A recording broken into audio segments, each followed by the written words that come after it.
Hello, everyone. My name is Teacher Eric, and I am here once again to teach you 8 idioms in 8 minutes. So today we have some really fun ones, and I think you guys are going to really enjoy this. So without further ado, I'm going to just dive right into the very first one. Like last time, I will be doing the first telling you the idiom, then the meaning, and finally give you a personal example of how native speakers would usually use the idiom. Okay? So let's go right on into it. So the first one that we have today is cutting corners. Cutting corners. And it means to do something poorly in order to save time or money. Now, it doesn't necessarily have to be poorly, but you might do it in less time to or use different methods to be able to get it done.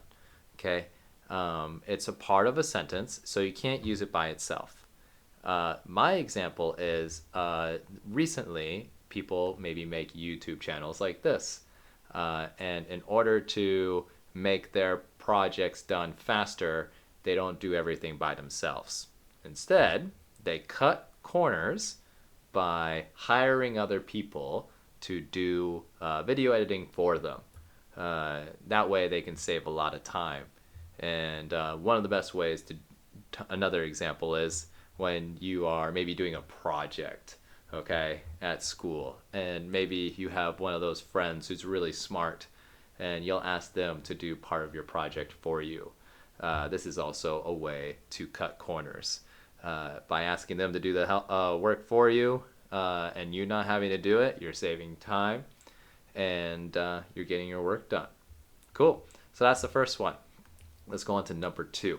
So, number two today is easy does it. It means to slow down, and you can use it by itself.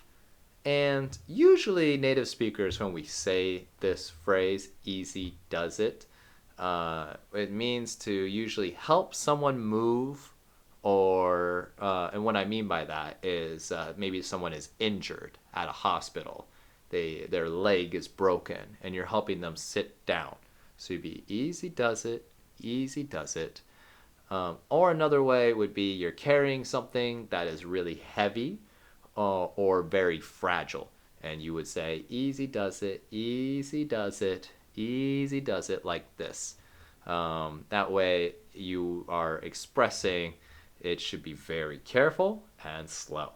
Okay, so let's go on to the third idiom of today, and that is get out of hand. Get out of hand. Okay, so the meaning is very similar. It means to get out of control, and it is also a part of a sentence. So this one you can't use by itself. Let's say, for example, I had a party, and I was 18 years old. This is a true story, and I only wanted some of my best friends to come, like 4 or 5 people. But the person I told to host the party for me decided to invite more than 4 or 5 people.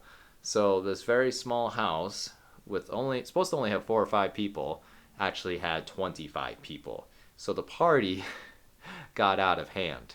It was really loud. There was a lot of noise, and the police came. And that was not an exciting time for my 18th birthday. So that is a way that you can say get out of hand. Okay, let's do another one. The next one is to get something out of your system. Get something out of your system. So the meaning of this is to do the thing you've been wanting to do so you can move on. Okay, this one's a little bit tricky, so I'm going to give you a good example, but just so you know, it's a part of a sentence. Okay, and so one of the best ways that we use this in English is talking about something that we either want to eat or want to drink, or something that we want to do. Usually it's not a good thing. So let me give you an example. On the weekends, that's my time to have junk food, okay? Potato chips, hamburgers, or, something unhealthy. And I do this once a week so that the rest of the week I eat healthy and I feel good. But to get it out of my system, I will what this means is the feeling of doing something bad. I will do it once a week. Some people who are addicted to smoking cigarettes do the same thing. They'll have like one cigarette a week or one cigarette a month, and this is to get it out of their system, kind of like to maintain their addiction. Okay, so that's how we would use this one. Let's go on to the next idiom of today. So the next one, it is number 5, and that is get your act together. Get your act together. Okay, so the meaning is work better or leave. So what this means is that if you're kind of doing a lousy job, a lazy job, or you're not doing your job well, maybe someone will say this to you. Okay, it could be used by itself. And so my example is from a friend. And my friend, he used to like to sit on the couch a lot and not work, not do a lot of things. And then, one day I went over to him and I just said to him, Robert, you need to get your act together. What I'm telling Robert here is that you need to stop being so lazy. You need to change your life, okay? Another way you can do this is at the office. Maybe you have that one coworker who always does one job 50% well, and you really want them to change. So you'll say to that coworker, get your act together and try to do this better. Keep in mind, this is a really strong idiom, so be careful when using this. Okay, so let's go on to the next idiom of today. So this next one is to give someone the benefit of the doubt. To give someone the benefit of the doubt.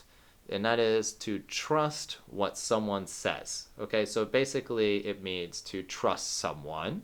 Okay, and now the usage is part of a sentence. Okay, so it's pretty easy to use though. So I'll give you an example. That is to trust someone because they've done something before. Like, for example, I really like to go to restaurants, okay? And so I have this one friend who knows a lot about restaurants. And so I would, give them the benefit of the doubt if they tell me, hey, you should try this restaurant. Even though it might look scary or even though on Google it has bad reviews, I will give my friend the benefit of the doubt because he knows all about restaurants. Okay? All right, so we're going to go on to the next one, number 7, to go back to the drawing board. This means to start something over again. So it's part of a sentence, and I'll give you an example, okay? I think everyone's been in this situation where you've had a massive failure on a paper or a project, and you look at what you've done, and you're just like, oh my God, this is so bad. And you feel almost embarrassed to turn it in. So you have this moment where you're like, should I turn this in or should I, do it again? Or in other words, go back to the drawing board, right? So this is kind of how you would use this idiom is, okay, I need to just start from the beginning once more. I need to go back to the drawing board. So this is how you would use it. Okay, and now we're on our final idiom of today, number 8, and that is to hit the sack. Okay, so hit the sack is a fun one. It's just a funny phrase to say to go to sleep. And the usage is you can use it as a part of a sentence. Okay, so to be more specific, I have an example where I'm really tired. Maybe I'm camping with some friends and everyone else is still having fun, but I want to go to bed first. So, what I would say to everyone would be like, hey guys, I'm going to go hit the sack. Okay, I'm tired. You guys have fun. So it's kind of like an announcement. This is how native speakers would use it to announce to everyone, hey, I'm going to bed first. Kind of like this. So I'm going to hit the sack. All right, so that's it today. It looks like it was a little bit longer than 8 minutes this time, but next time I'll do my best to do it a little bit faster. Hope you guys enjoyed. Please remember to like and subscribe to my channel. Every little bit helps. And if you have friends that are interested in learning more about English idioms, please make sure to refer them to this channel. All right, great. Thanks, everyone. You rock, and I'll see you next time. Bye bye.